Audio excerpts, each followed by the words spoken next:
Rúa do Vilar.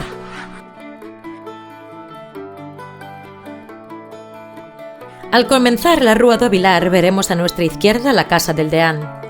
Esta casa-palacio del siglo XVIII, actual sede de la Fundación Catedral de Santiago, fue originalmente concebida como residencia para los obispos que visitaban la ciudad. Durante más de 20 años, hasta su traslado en el año 2015 al actual centro de acogida a peregrinos en la Rúa Carretas, acudían a estas dependencias los peregrinos llegados por las distintas variantes del Camino de Santiago para recibir su Compostela, el certificado que acredita el sentido cristiano de su peregrinación. Para obtenerla deben presentar su credencial del peregrino debidamente sellada en las distintas parroquias y albergues de la ruta, sin importar cuán largo haya sido su camino. El requisito es haber realizado los últimos 100 kilómetros a pie o a caballo o los últimos 200 en bicicleta.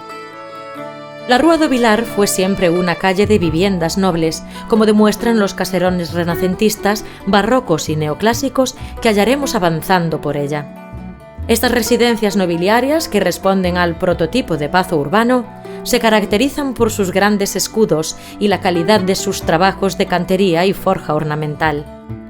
Buenos ejemplos son la Fundación Torrente Ballester en el número 7, el Pazo de Monroy en el 18 y la sede de A Fundación en el 19.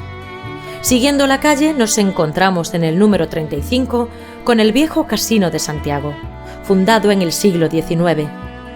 Su exclusivo salón social, que antaño disfrutaron personajes ilustres como Valle Inclán, Castelao o Saramago, está decorado con ricas tallas y artesonados de madera. Junto al Pazo de Bahamonde, en el número 59, llegamos al Callejón de Entre Rúas, el más estrecho de la ciudad. En el número 63 de la Rúa encontraremos la Oficina Municipal de Información Turística.